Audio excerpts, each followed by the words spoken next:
स्वर्गीय देवियों ने नंदन कानन के पुष्पों की वर्षा की, जबकि मद्दमत्त गंधर्व, चारण, किम पुरुष, सिद्ध, साध्यगण और विद्याधर आकाश में आनंद पूर्वक नृत्य कर रहे थे। सभी अप्सराएं विशेष नाट्य प्रस्तुति के माध्यम से श्री कृष्ण को प्रसन्न करने के लिए आईं। वे चरणक के माध्यम से जीवन की गति, हस्तक के माध्यम से संवाद एवं नेत्रक के माध्यम से अनेक भावों को प्रकट कर रही थी।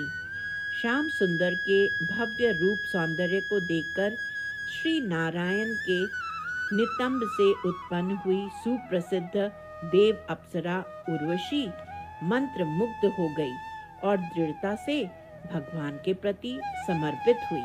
कृष्ण के उस स्नान उत्सव को निर्देशित करने का नेतृत्व करते हुए भगवान ब्रह्मा सुरभि के पास पहुंचे और कहा, आज आनंद उत्सव मनाने का सबसे अच्छा दिवस है। विलंब मत करो। कृपया सभी जन भगवान शिव के पीछे पंक्तिबद्ध होकर खड़े होकर अभिषेक प्रारंभ करें। सबसे पहले हम देवताओं से भी पूर्व ब्रह्मांड की प्रतिष्ठित देवियों को आगे आने दीजिए। सबसे पहले प्रसन्नमुखी अरुंधति को भगवान कृष्ण को स्नान कराना चाहिए। तदुपरांत तमो रजोगुण एवं ईर्ष्या से मुक्त अनुसुईया को, तदनंतर सभी को आनंद देने वाली हिमालय पुत्री पार्वती को आगे आना चाहिए। उनके बाद अन्य श्रेष्ठ देवियां जैसे वेद माता गायत्री, जो भगवान के जागने पर उनका स्वागत करती हैं, देव माता अदिति, जिनका प्रेम कभी नहीं टूटता, विद्या की देवी सरस्वती और सुंदर स्वाहा को कृष्ण का अभिषेक करना चाहिए। जब श्री कृष्ण ने नम्र दृष्टि से अनुमति दी, तब स्वयंभू ब्रह्मा जी ने विनम्रता पूर्वक उनसे स्नान वेदी पर आसीन होने का अनुरोध किया। भगवान ब्रह्मा ने श्री कृष्ण के चरण कमल प्रक्षालन किए और उन्हें स्वादिष्ट मधुपर्क और तांबूल अर्पित करके विधिवत उनकी पूजा प्रारंभ की। अभिषेक की व्यवस्था के अनुसार सर्वप्रथम विशुद्ध प्रेम में निमज्जित वरिष्ठ देवियों ने गिरिधारी कृष्ण को सुगंधित पंचामृत, पंचगव्य और सुरभि गाय के थन से स्वतः निःसृत दूध से अभिषेक किया। अभिषेक के दौरान मुरारी के श्री अंग की मनमोहक शोभा ने दर्शकों को उनकी पहचान पर प्रश्न चिन्ह उठा दिए। उन्होंने सोचा, क्या यह वर्षा ऋतु का घनश्याम मेघी चांदनी में स्नान कर रहा है? क्या यह श्वेत रंग के साथ पूरित संपूर्ण नीलेपन की सर्वोत्कृष्टता है? क्या यह विशुद्ध जल राशि से परिवेष्टित तराशे दीप्तमान रत्नों से ढकी नील वर्ण की नीलमणि का एक छोटा सा पर्वत है? क्या यह दीप्तमान मोतियों से सुशोभित नवीन तमाल का वृक्ष है? क्या यह चमकदार श्वेत कपूर कणों से आच्छादित नीलकमल है? ब्रह्मा जी के आदेश पर सनकादि चतुष्कुमार ने अपनी अंजलियों से जल समर्पित किया। एक के बाद एक उन सभी चतुष्कुमारों ने दिव्य मंत्रों का जप करते हुए गिरधारी का अभिषेक किया और उसके पश्चात सप्तऋषि और फिर अन्य देवतागण भी अभिषेक करने आगे आए। परमानंद में वे ऋषि रुदन एवं कंपन आदि अष्ट सात्विक विकार प्रकट करने लगे।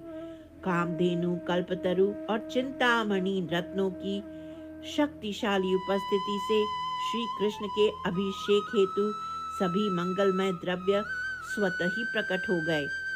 जैसे कोई उत्साही माता अपने प्रिय पुत्र को स्नान कराने के लिए उत्सुक रहती है, उसी उत्साह में पार्वती, गायत्री, अदिति और अरुंधति जैसी अन्य पवित्र देवियां श्री कृष्ण के पास गईं और उनके श्री अंग पर तेल और उपटन लगाया। श्री कृष्ण के श्री अंग पर सुगंधित अरुण तेल से अभिषेक करने के पश्चात पार्वती और अन्य देवियों ने सहस्र कलशों से भी अभिषेक किया। उन्होंने श्री कृष्ण के ऊपर सहस्र छिद्र युक्त स्वर्ण थाली रखी और उन पर कपूर से सुगंधित निर्मल जल की धाराएं बरसाईं।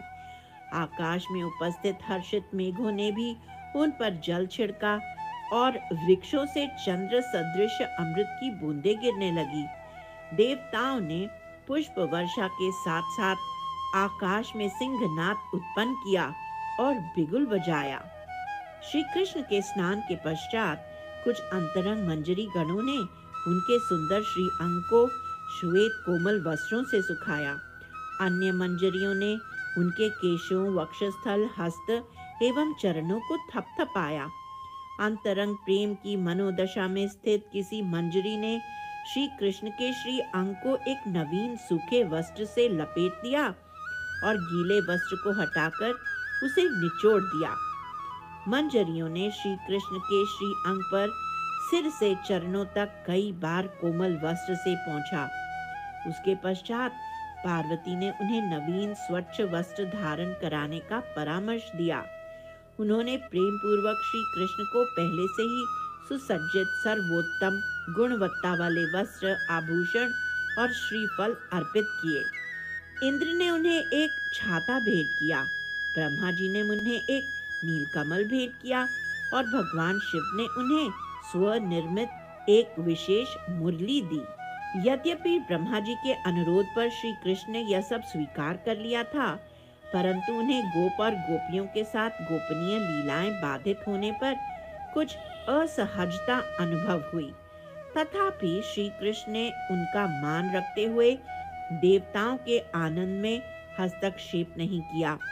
उनके भक्तों के रूप में देवता स्नेह के साथ सेवा करने का पूरा प्रयास कर रहे थे, इसलिए श्री कृष्ण ने भी गंभीर रहते हुए उनकी भेंट पूजा स्वीकार की। गिरिराज धरन की जय। गिरि गोवर्धन की जय।